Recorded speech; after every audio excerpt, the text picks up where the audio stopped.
Alright, guys, Krokodil.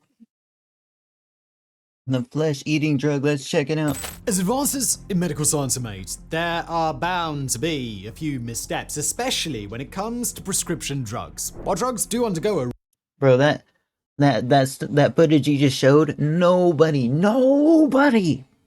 sells prescription pills or even over-the-counter pills in glass bottles, guys. That's so random, bro. Guys, have you ever bought a bottle of pills that were in a glass bottle? They always come in plastic, right, guys? Maybe in other countries, but it's just pointing that out there. rigorous testing process. These tests remain limited in a few ways. First, long-term effects are often unable to be determined, as it is unlikely that a pharmaceutical company would be willing to endure decades of clinical trials per drug. Second, initial testing is mostly done under very controlled settings, and the results of these limitations means that sometimes a drug slips through that really shouldn't have. Well over 100 medications have been withdrawn from use for causing problems such as addiction and withdrawal, organ failure, toxicity, and even death. One such drug was dizomorphine, a semi-synthetic opioid that was first discovered in Germany in the 1920s, but not commercialized until the 1930s by a pharmaceutical company in Switzerland. Dizomorphine was Guys, I never heard of this, bro. designed as an alternative to morphine. It was more potent and faster acting, and was also Uh-oh, guys. That's bad because, there's all these synthetic cannabinoids coming out. Hopefully nothing bad happens, right? also mostly free of the nausea that was associated with morphine. The only immediate apparent downside was that the pain relief didn't last as long, so more doses would need to be administered. At first, it seemed like it could be a great replacement for morphine and medicinal pain relief. But it didn't take very long for rather serious side effects to kick in. Negative side effects such as low blood pressure, urinary retention, and severe breathing problems were Dang, bro, so, the only way they can find out is doing, studies and stuff, guys. occurring at an extremely high rate. The medication had only made it as far as Switzerland and Russia before it was shelved completely in 1981. So, commercially manufactured dizomorphine might have gone away, but unfortunately the existence of the chemical compound was now known. And where it goes is a dark path. Russia's illicit opioid scene was largely dominated by heroin imported from Afghanistan. There was a severe drop in the amount of heroin being imported to Russia between 2002 and 2003, likely related. And I think it's still being imported as well, guys. Some things haven't changed yet. The quickly changing world, but it hasn't. To the United States invasion of Afghanistan. With the decrease of actual heroin on the streets, the Russian drug users began turning to homemade options for their opioid usage instead. The first reports of homemade dizomorphine came out of Siberia in 2002, where the homemade version had acquired the colorful nickname of Krokodil. The most widely accepted origin of this name comes from the effects seen at the injection site of the drug. The injection site's often covered in sores, gangrene, and necrosis that I thought it was a stimulant. Let me look it up, guys. Krokodil. I totally thought it was a stimulant. It is not. Okay. take on the strange visual appearance of a crocodile's scales. The necrosis can actually become so severe that the skin and the flesh is going to fall off, revealing exposed bone, which gives Krokodil its other nickname, the flesh-eating drug. Hey, pretty scary, guys. The name sounds like crocodile, right, guys? And we don't want to walk towards the crocodile. We want to walk away from the crocodile. These symptoms sound nothing like that of the medicinal-grade dizomorphine, which was already dangerous enough, but it is the homemade nature of Krokodil that makes it much more deadly than the purer medicinal version. While most countries require I never got into opioids. a prescription for medications containing codeine. In Russia, codeine was available over the counter until 2012, when it was made prescription only in response to the high usage of Krokodil among its citizens. And these codeine tablets were the key ingredient in manufacturing homemade dizomorphine, which was incredibly cheap and easy to do. It was so easy that the process could be done in under an hour. The other ingredients used in the manufacturing of Krokodil were also cheap and readily available. Oh man, these dang chemists, bro. Ingredients like paint thinner, gasoline, iodine, and red phosphorus from match Bro. Wow. Wow, guys, like very, very similar to manufacturing a different a substance that is very highly addictive. tips were used to perform the chemical reactions. Not only do these reactants contain dangerous and toxic impurities, but the byproducts of the chemical reactions also do. It also caused Krokodil to have a pH of 3, something roughly as acidic as orange juice or vinegar. Drinking orange juice, obviously Okay, that's quite acidic, bro. fine, your stomach is well equipped to deal with acid, but injecting something of that pH into your body completely unfiltered. Oh man, even seeing this image, it brings back memories, guys. And bad memories as well, guys. Has anyone been homeless before? Let me know in the comments below, because I haven't. It was a struggle, man. It was not fun. Is much more dangerous. Removing all of the impurities from the resulting solution would take time and thus increase the price. And most people manufacturing Krokodil were unlikely to have the knowledge or skills required to do so anyway. Now, they were aware of the issues with the substance's pH, so to try and decrease the acidity, they'd often add things like cigarette ash or bicarbonate salt to the formula.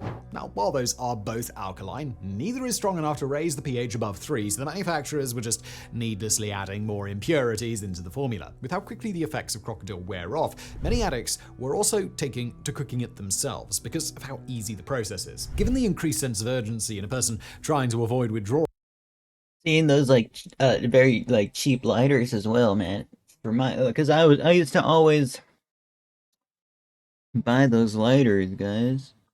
'Cause I was too cheap. I was too poor to afford like the more expensive lighters. taking time to remove toxic impurities becomes even less of a priority. Studies of crocodile samples purchased on the streets of Russia showed that, at best, they were only 75% isomorphine, with some samples containing only trace amounts of the synthetic drug. The other 25% or more that users were injecting themselves with was nothing but a cocktail of various toxins with severe side effects on the body. These effects were not limited to just the injection site either. Not only could the obvious effects to Yeah, that's pretty scary. That's why I never got into it. I just don't do drugs, guys. Learn it from me, man. I'm always spitting. You guys see me? I got this bucket right next to me, guys. It's not something I want to do, bro. But I have to, guys, because my lungs are so screwed up. Please, careful with drugs and don't do them, please. the skin occur on parts of the body far away from the injection site, but Krokodil can also cause damage to the entire system of blood vessels, as well as muscle damage, bone damage, and even multiple organ failure. Now, all opioids... Wow, guys, that's quite a bit. That's also every drug, though, if you take enough of it. are obviously dangerous and lead to a dramatically shortened lifespan, but the average lifespan Almost every, guys, you know what I mean? There's a boiling point. of a person after taking their first dose of Krokodil is 2 years. There are a number of factors contributing to this beyond just the toxic impurities from shoddy manufacturing. The overwhelming majority of Krokodil addicts in Russia identified themselves as having been former heroin addicts. When the supply of Afghan heroin dried up, prices for genuine heroin increased dramatically, while Krokodil was available for dramatically less. This made it an extremely attractive alternative for addicts trying to avoid becoming dope sick. A big problem with that is both the increased potency and shorter lasting effects of Krokodil. But yeah, guys, I have no idea what the H withdrawal is like. Addicts tend to know their dosage pretty well. When introduced to a replacement drug like Krokodil, they would be inclined to start with their normal dose, despite the fact that Krokodil is 4 to 5 times more potent than heroin. It's similar to what is causing so many deaths from fentanyl, which is up to 50 times more potent than heroin, although in the case of fentanyl, the problem is made even worse, as many users aren't even aware that that's the drug that they've been given instead of heroin. Though Basically, R.I.P. Mac Miller, guys. Krokodil users seem to be That's how he passed away. aware of what they're taking, they may not be aware of the increased potency. I just now realized they put background music very subtly in this video. Even if they are, I finally hear it. shorter duration Maybe I had it not the full video, but I do hear it now. means that they will need to take Krokodil more often to avoid withdrawal. Higher potency plus more frequent injections is a guaranteed recipe for an increase in levels of addiction. And when that addiction is to a substance that is at least 25% paint thinner and gasoline, it's also a guaranteed recipe for death. The high levels of iodine can cause thyroid disorders. The heavy metals cause damage to the central nervous Iodine, that's how he pronounces it, guys. Must be from the UK or something, right? I don't know. system and can impede speech and motor skills. The contaminated red phosphorus can cause damage to cartilage and bones. And of course, there's also the necrosis where the drug is injected. What makes this... He's not shown any images. I guess he didn't want to risk the yellow ad symbol, which will probably be something that happens onto this video. particularly deadly is that those in active addiction are often hesitant to seek medical attention until things become extremely serious. In the case of Krokodil, by Hey, that's me as well, guys. the time things are serious, There's not that many resources for addicts, guys. Like, I went to a hospital because I had a panic attack. I thought my lungs were going. I thought I needed immediate attention for my lungs. I thought they would help me at the hospital. They kind of laughed at me, guys. Put me on oxygen, like. So now I know not to waste their time, though, because it's kind of wasting their time. But I didn't know what was wrong with my lungs, guys. Back then, I just thought, hey, if I'm sick, I just go to the emergency room, right, guys? Doesn't work like that. You gotta make a doctor's appointment and stuff, man. Believe me. it's usually already in the late stages of tissue damage and will almost certainly end with severe mutilation, amputation, even death. Now, as we stated earlier, production of Krokodil began in Russia in response to a shortage of heroin and because of the easy availability of over-the-counter codeine. In the 20 years since its production began, it fortunately hasn't spread too far.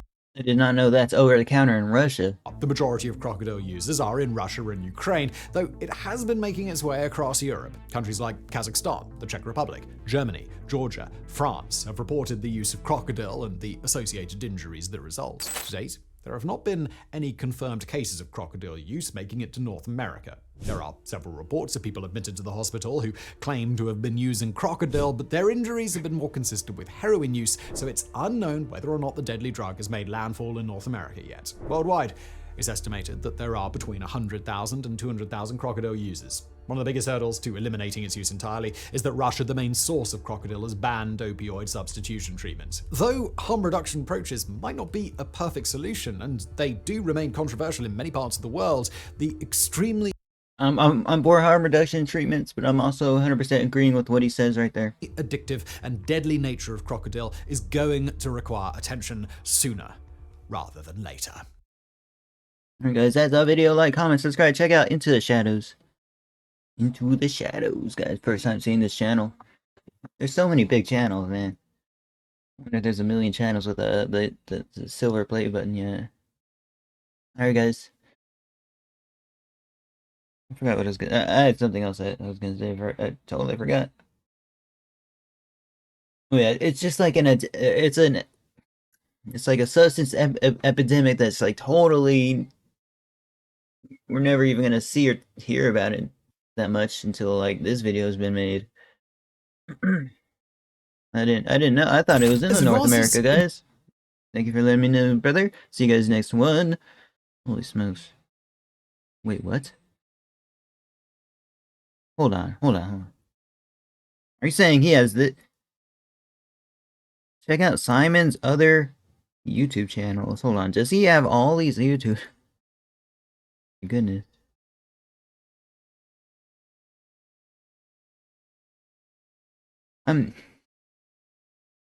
There's no way he owns all this YouTube channels. There's no way, right? I think he kind of does.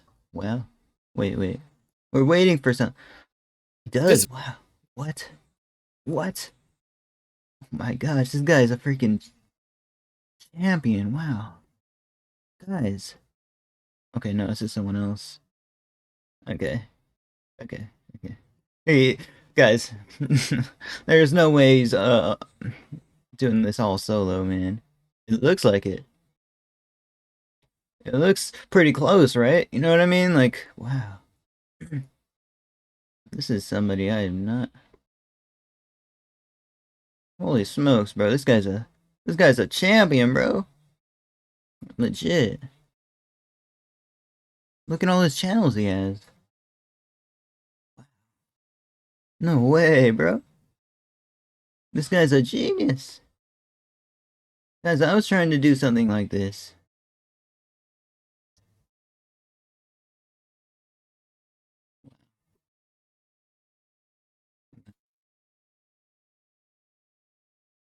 Okay, enough about, like, wow, dude. Who is this guy? The champ.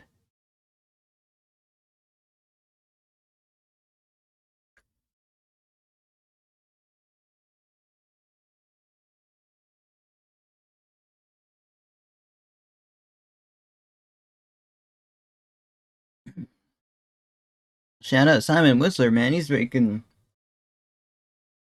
killing it in the YouTube game right now. You guys next one, okay, guys? 2, 2.